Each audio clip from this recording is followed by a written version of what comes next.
Yeah.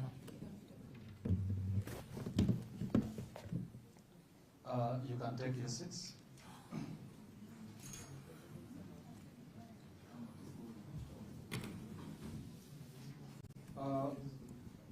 Members of the press, with us this evening is His Excellency Denis Francis, the President of the 78th session of the United Nations General Assembly. Your Excellency, Mr. President, you're most welcome. Thank you. Before you are members of the international press and local press. I would like to take this opportunity to request you to address the press. Thereafter, we shall have a Q&A session. You'll mention your name and the media house you come from, and then you ask your question. You'll come in front to ask your question. At this juncture, I would like to invite His Excellency the President to address you. Thank you, Your Excellency.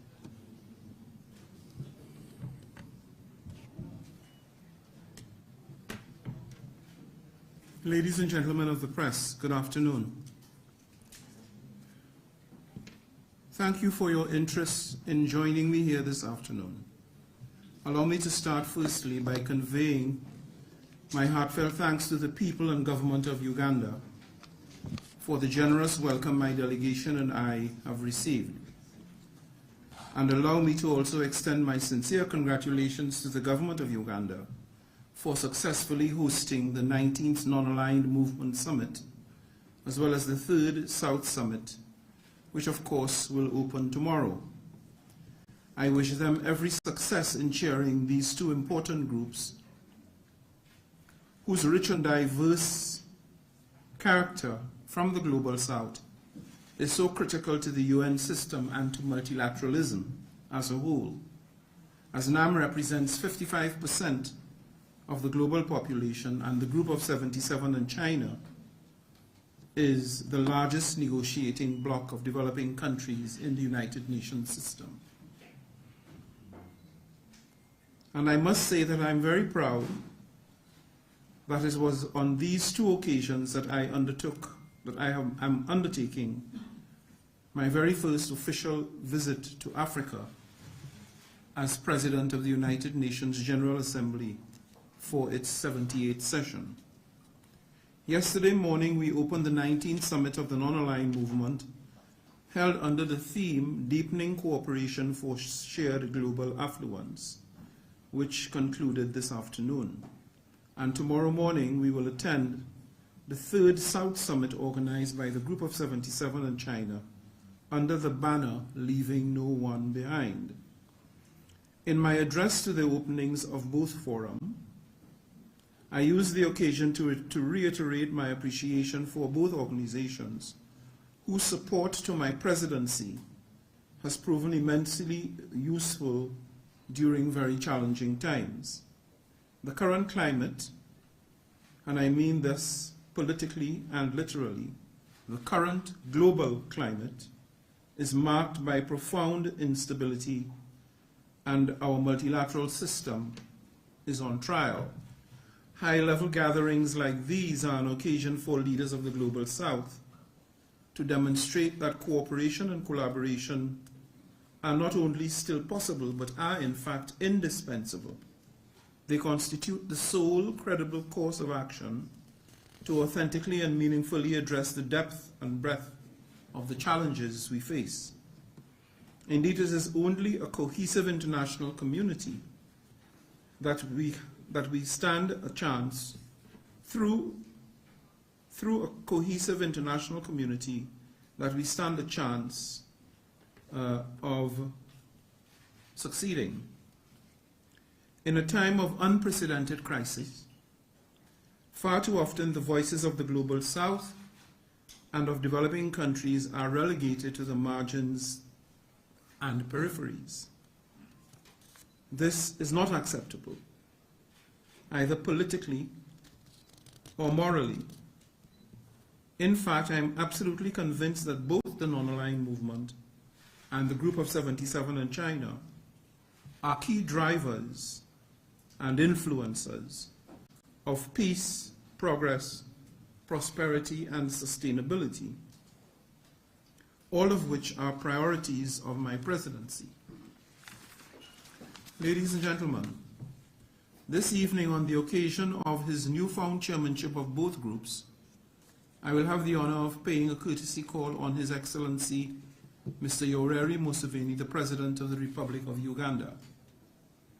I was also very privileged to meet with the Prime Minister and Minister of Foreign Affairs, the UN country team, and the resident coordinator for Uganda, as well as other bilateral engagements. In all my meetings, I addressed a range of pressing global issues, including climate change, sustainable development, peace and security, and of course, human rights. I also made sure to communicate the work ongoing in New York, including invitations to upcoming events such as the Summit of the Future and my presidency's signature event, Sustainability Week, in April. Today, I also undertook several field visits around the capital city of Kampala. In fact, I'm just back from said visits.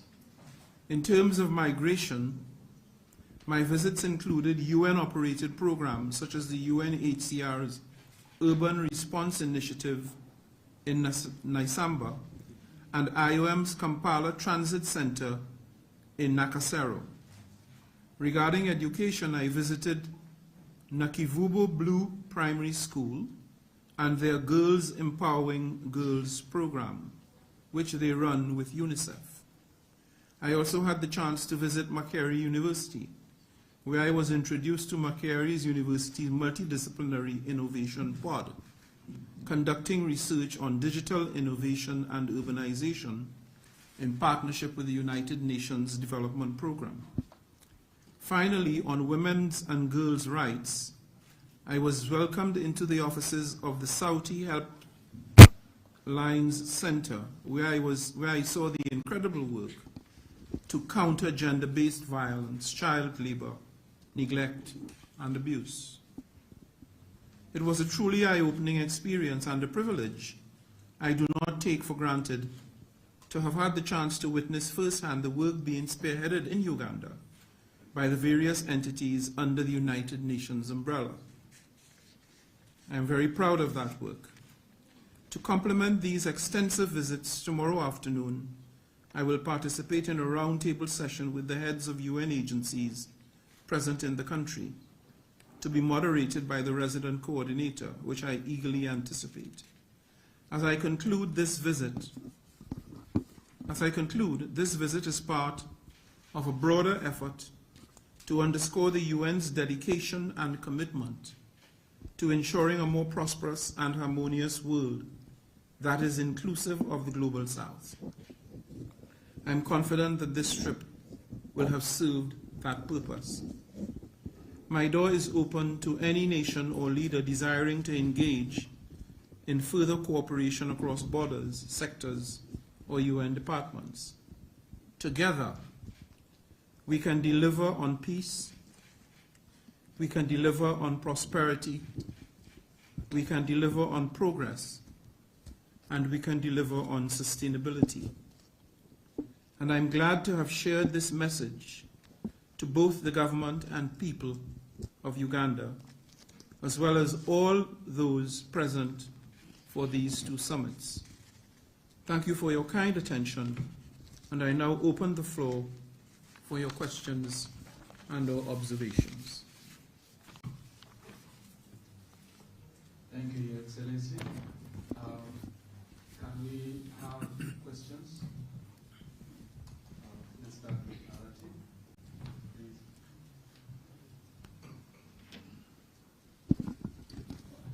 Thank you very much.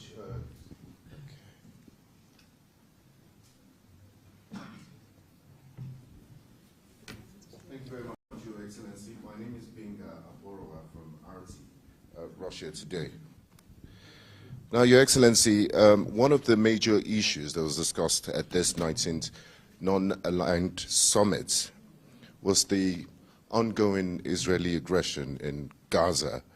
How is the United Nations actively addressing and seeking solutions to this conflict, and also conflicts with humanitarian implications around the world.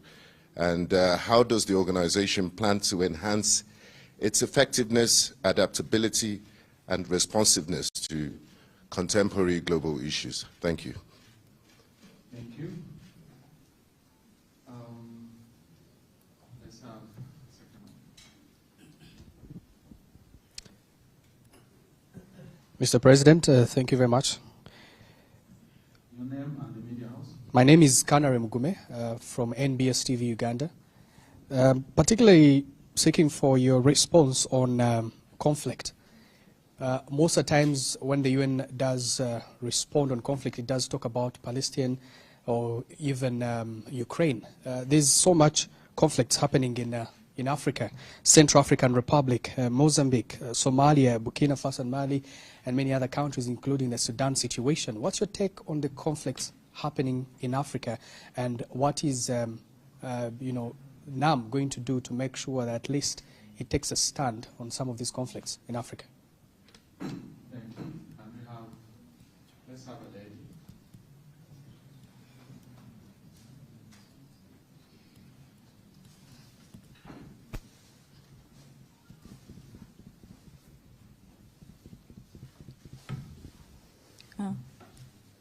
Thank you so much, Mr. President. My name is Rita Caroline Amanyire from Nexus Media.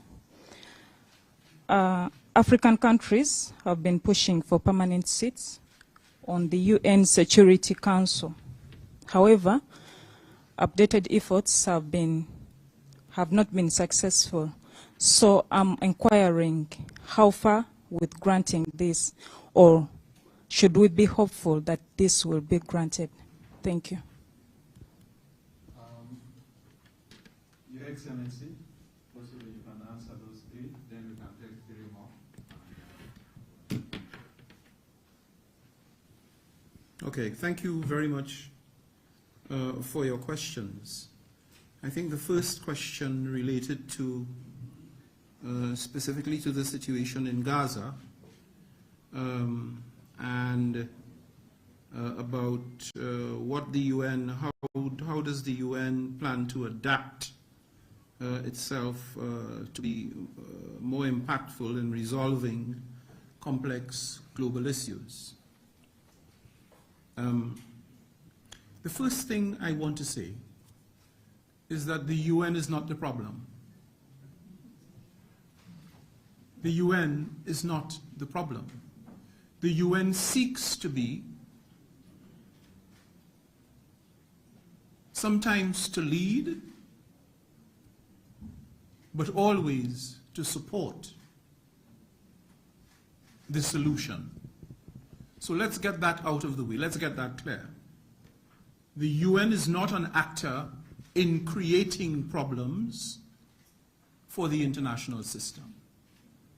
The UN was set up as a problem solver to facilitate dialogue, discussion, compromise, agreement, understanding that leads to resolutions of conflicts. The situation in Gaza is an extremely frustrating one. I think you know why. 25,000 innocent civilian lives lost. It's a very impressive number for the wrong reasons. It's impressive because it is woefully and unacceptably large.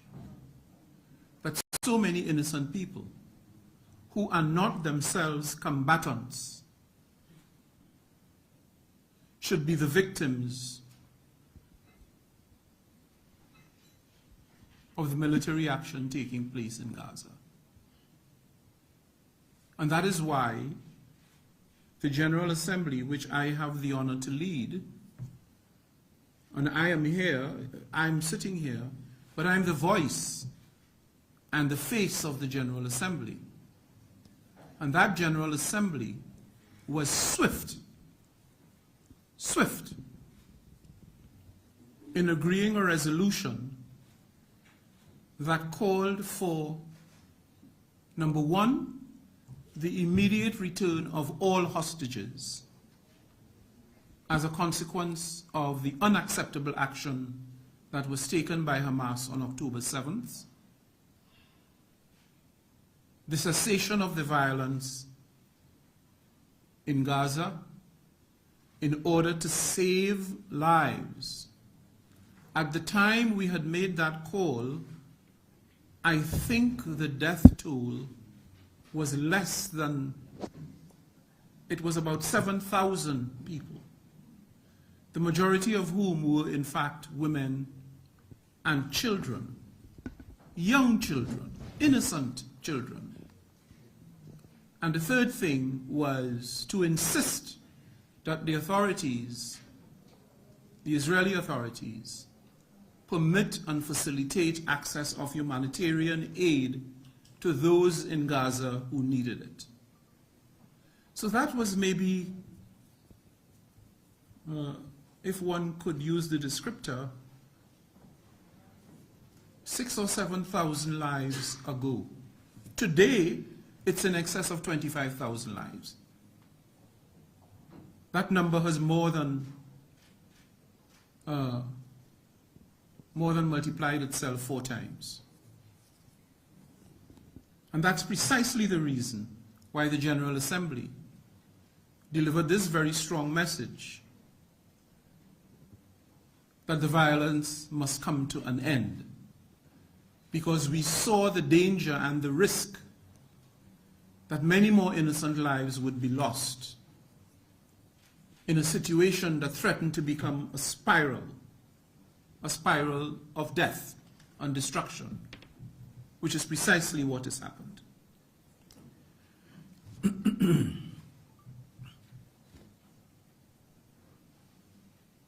As it stands at the moment,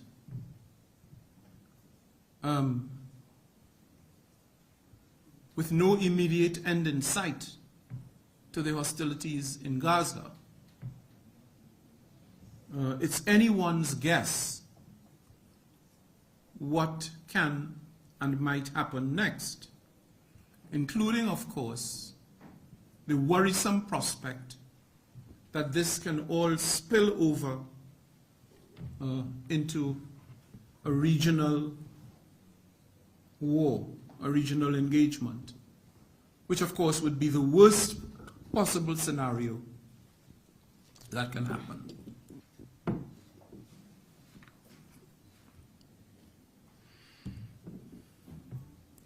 The other part of the question that was asked was how the UN plans to adapt itself in order to address more effectively global issues. But I think we need first, there's an answer to that question. But there is also, I think, the necessity of dissecting the origins of some of these conflicts and disputes.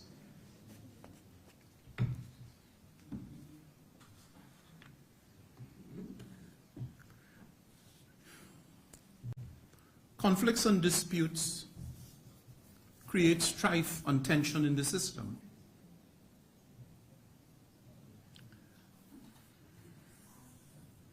The parties to those conflicts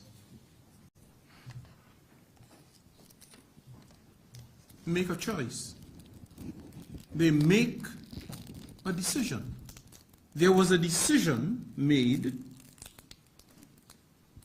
to invade Ukraine.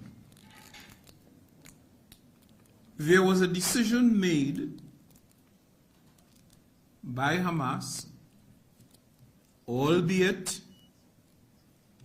not without provocation, of domination of Gaza for an extraordinary long period of time, But there was a decision made by Hamas on October 7th,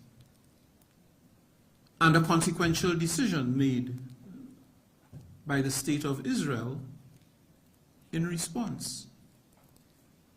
Conflict and crisis and war are decisions.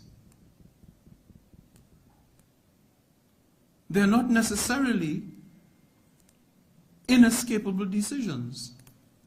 There could have been other decisions. There could have been decisions for dialogue, for negotiation, in several rounds. That did not happen. The point I'm making is war and peace are decisions that countries make for reasons best known to themselves.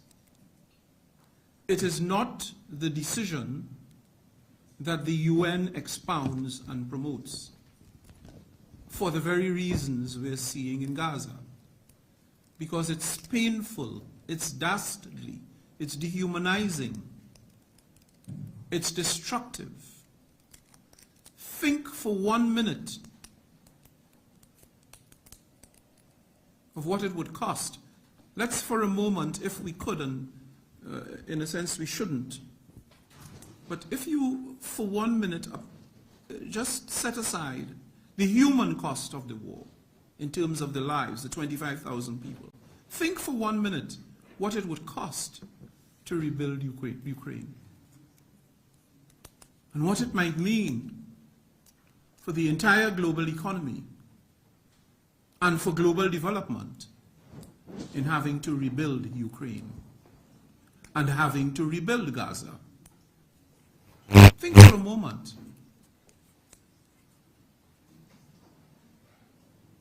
The United Nations Charter says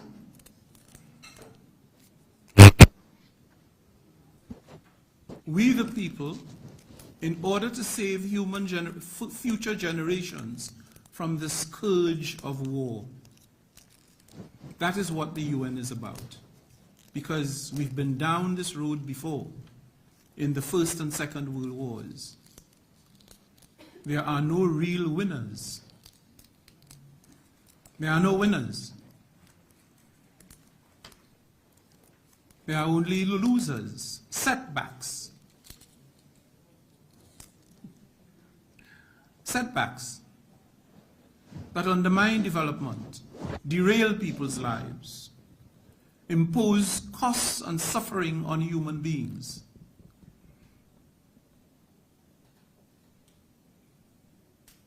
Create dysfunction in societies, impose new problems, new burdens on families. Can you imagine? 80% of the households in Gaza have been destroyed and are now uninhabitable. Where are these people to live?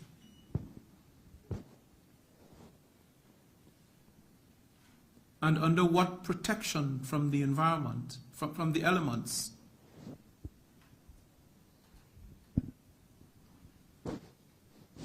So there's a logic to the UN position. Let's avoid this carnage because it's self-destructive. No one wins. We all lose. We all lose a part of our humanity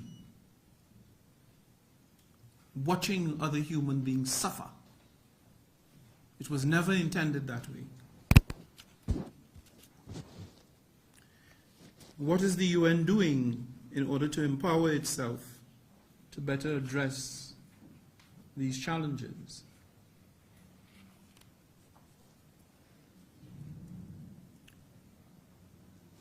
The UN is not complacent or arrogant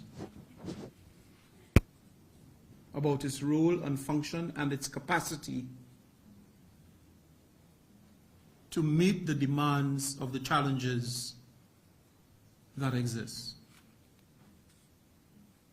In fact, the UN is very much a reformist organization. One of the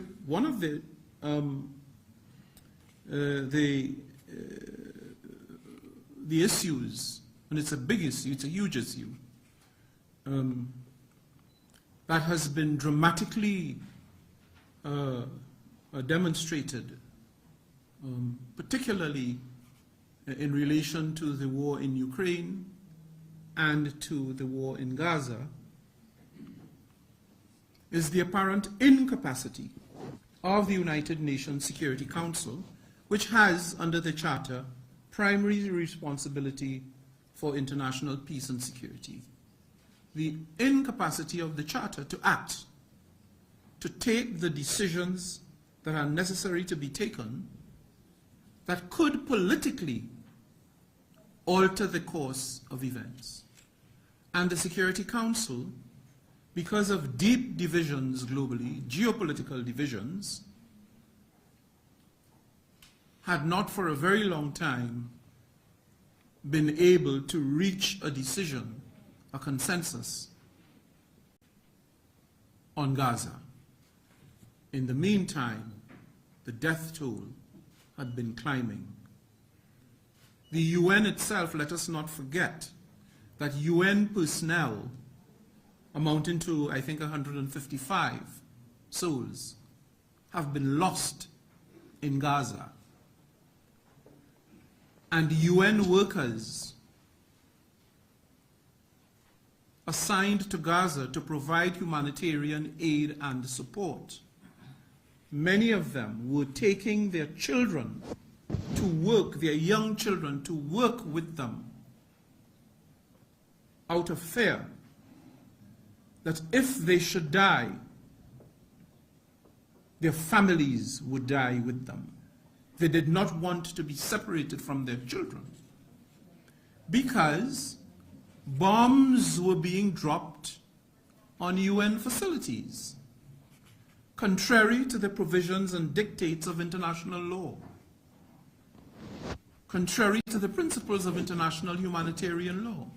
Those are supposed to be safe spaces, as indeed are places like hospitals, health centers, schools.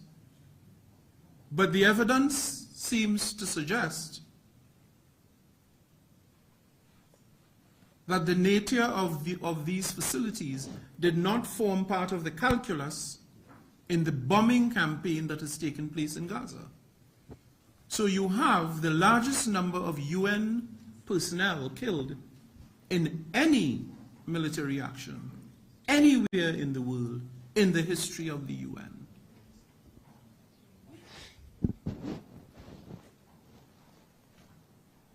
So Security Council reform is underway. I want to say to you, though, that Security Council reform is a process. It's not an event. I'm a very practical guy. And so I'd say to you, don't expect to get up to awake on Monday morning and find that the Security Council has been reformed. It will not happen in that way. And it shouldn't. It shouldn't because you have now a system that was invented in the post-1945 period when the world was a very different place. It needs to be updated, it needs to be refined, it needs to take into account the current geopolitical realities that exist. Power has shifted from where it was in the 1940s to what exists now. New countries have become influential players in the international system. And I will address the question of Africa later. So we need a Security Council that is reformed, that is up to the task, that is agile, and that is not paralyzed to take the decisions that need to be taken in the interest of securing international peace and security. That is an ongoing process. We have a process called the intergovernmental process with two facilitators, one from a developed country, one from a developing country, to engage in that discussion. There are a number of models or proposals on the table about how the Security Council can be reformed. And these models are being analyzed and discussed. There are as yet no formal negotiations to that end. That will come when member states have determined that the moment is right to commence formal negotiations.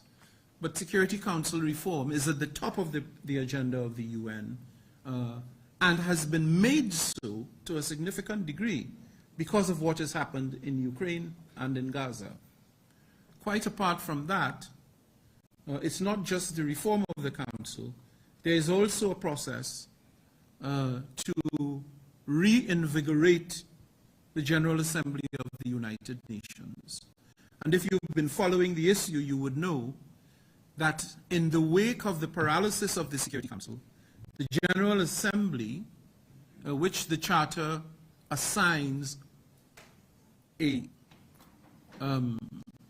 secondary role in matters of peace and security, has in fact taken up the gauntlet and been able to agree, I think now it's 4 resolutions on Gaza. Very decisive and clear resolutions on Gaza. So the UN is not the problem. We seek to address and correct the problems. The problems arise when member states of the United Nations, for whatever reason, and I have to say this correctly, exercise their decision to violate their commitments under the Charter of the United Nations. If there were no violations of the Charter, we would not be where we are now. It is a choice that countries make to repudiate their commitments under the Charter that has landed us in this very difficult situation of war and crisis and this unacceptably high human cost that we are witnessing in Gaza. The next question that was asked was about Africa, the conflicts in Africa, and NAM's position in the conflicts. Quite right. Quite right in the sense that the conflicts in Ukraine and the conflict in the Middle East, in a sense, has drowned out other regional conflicts.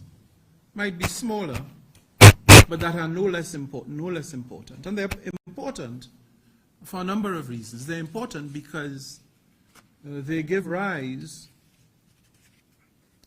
to mass population movements.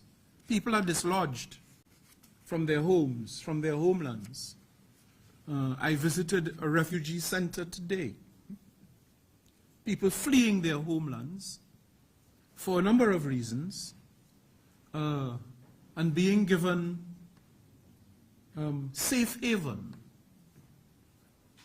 in Uganda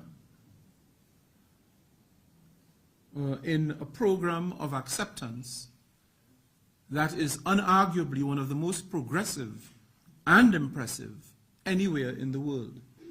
I'd like to take the opportunity to compliment and commend the government and people of Uganda for their very humanistic approach to refugees. There are some places in the world, if you look at the news, some very wealthy places where refugees are being turned back at the border, sent on to other countries, which is not something anticipated in the international refugee law and policy. But Uganda accepts the refugees, helps and supports them, and prepares them to go on to a country that will accept them. And I was very privileged today to observe and witness all of this and to see the processes and the facilities at which these these procedures are carried out. It's very worrying, in fact, that Africa has again become, in the last 5-8 years, an area of conflict, a zone of conflict. We had thought that that era was behind us. We had thought that coups in Africa was behind us. That, however, is not the case. The UN is committed to supporting African governments and working with the regional authorities in Africa, such as the African Union and others, to address these conflicts. Because we are aware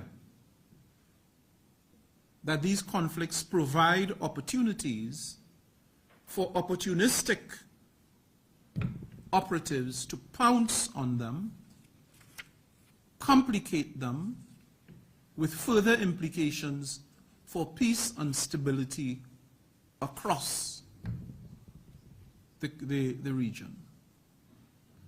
If conflicts are not contained, they have a way of multiplying and spreading.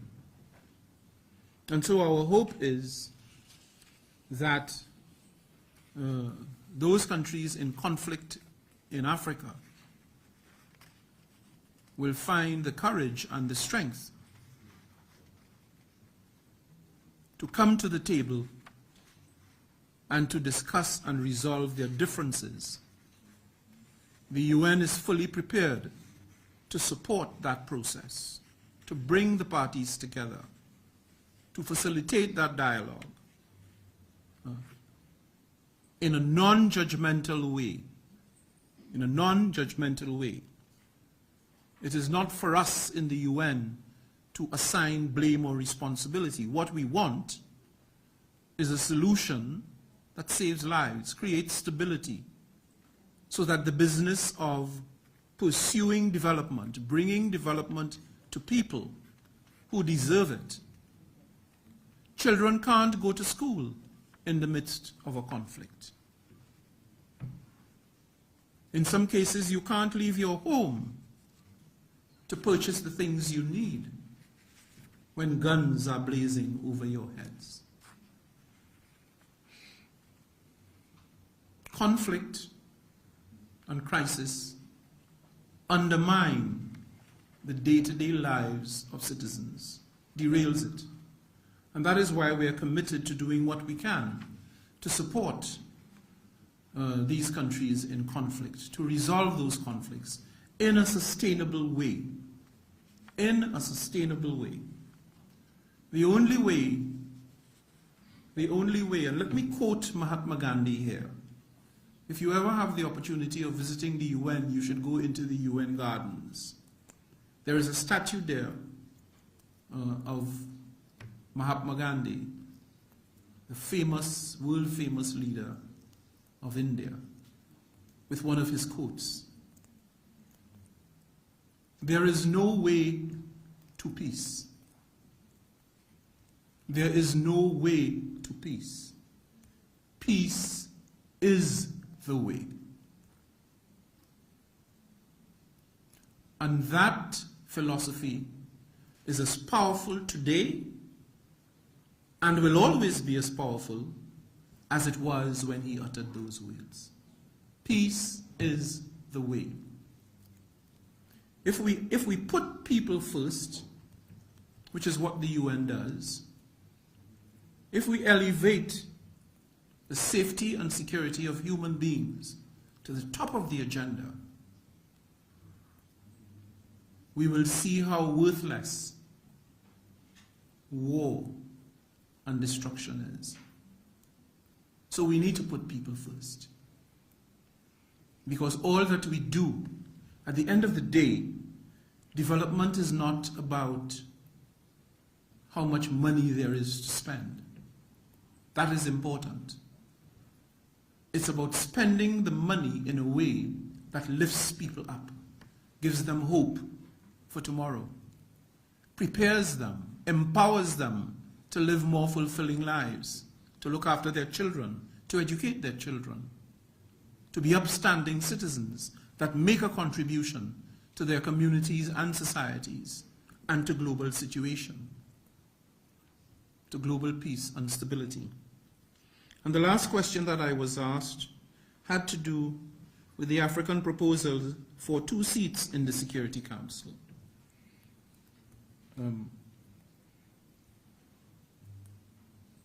I have my own opinion about that,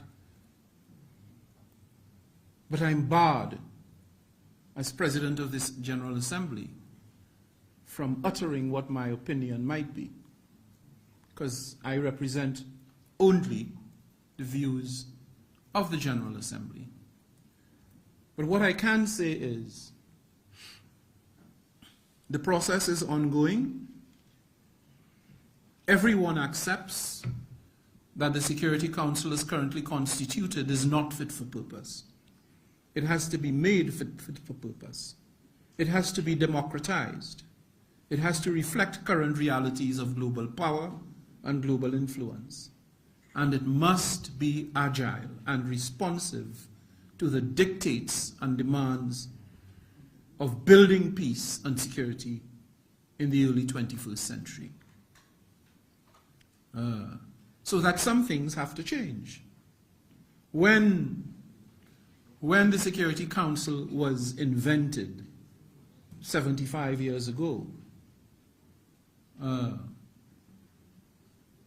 many of the countries that now exist, many of the African states that now exist, did not at that time exist. They would have been under colonial domination. Thankfully, that era has passed.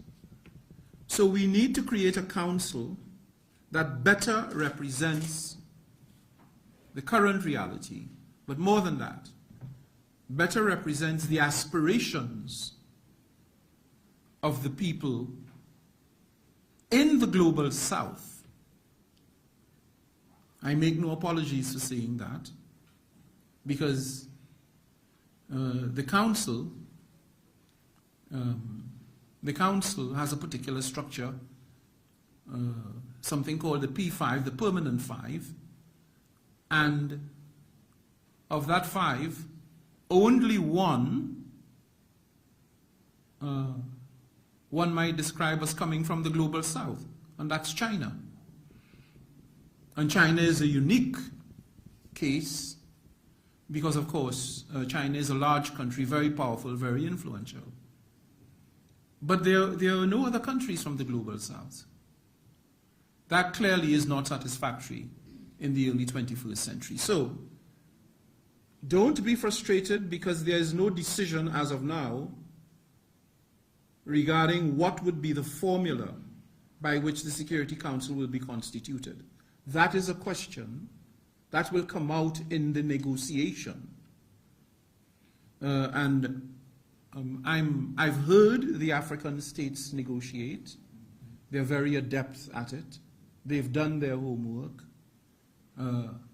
Their capacity to reflect their needs and their interests is not in doubt. So let us allow the process time to mature before we begin to get frustrated. The matter is still on the table, and so Africa still has a chance to have 2 seats assigned to it in the Council. More questions? We've come to the end of this press briefing. The President has got other commitments, and they are waiting for him. So we apologize for that. Can we have one more? Just one more, quickly. Let's have the lady from... Don't give me a 4-part question. No, sir. Just a straightforward question. Okay. Good afternoon. The Kampala Declaration and pronunciation on the Israel-Palestinian war is expected to be delivered later today. How, in your view, should it look like to symbolize that the non-aligned movement is progressive in dealing with the current global challenges? Come again, how in my view? How, in your view, should the Kampala Declaration look like to symbolize that the non-aligned movement is progressive in dealing with the current global challenges? Well, the first thing is that the non-aligned movement is a progressive movement and has been. The non-aligned movement has had a long history of repudiating war and conflict and promoting peace and stability, but also cooperation among states, particularly of the global south. So I'm sure that those fundamental, those foundational principles will find their way into the statement. Because situations of crisis complicate the existence of all countries. It adds cost. For example, the situation with the Houthis attacking international shipping. It sounds as if it's far away, but you will all have to stand the consequences of it. In terms of the price of imports, things that you buy from abroad that use those shipping lanes, the insurance cost to the buyers will go up. Those costs get passed on to the consumers. And so your budget will be affected. So war has a way, it snowballs and changes everything. And that is why it's not healthy. It's not something you do, as a matter of course. There are some wars that may be unavoidable. That's why, I don't know if you know, but there are things called legal wars. When the Security Council gives its assent, because all else has failed, and the situation is so desperate, to go to war. But that only exists in the most extraordinary of circumstances. War is not a policy of change. It cannot be in the normative sense. So let's promote and cultivate peace. Let us encourage dialogue and negotiation. And we must do so in our private lives as well as in our public lives. In your families, it's less stressful on you to make up or not to have to make up than to have to make up. Resolve it. It will save you time and effort and angst. The same way for the world. Thank you very much. I'm sorry we don't have more time, but send me your questions at Ask the PGA. We have a link on the website of the President of the General Assembly, Ask the PGA, and we guarantee you an answer within 48 hours. Thank you very much. Thank you. We will come to the end of this briefing.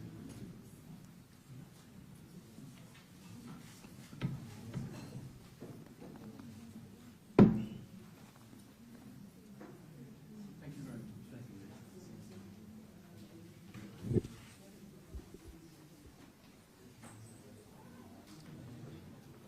I move.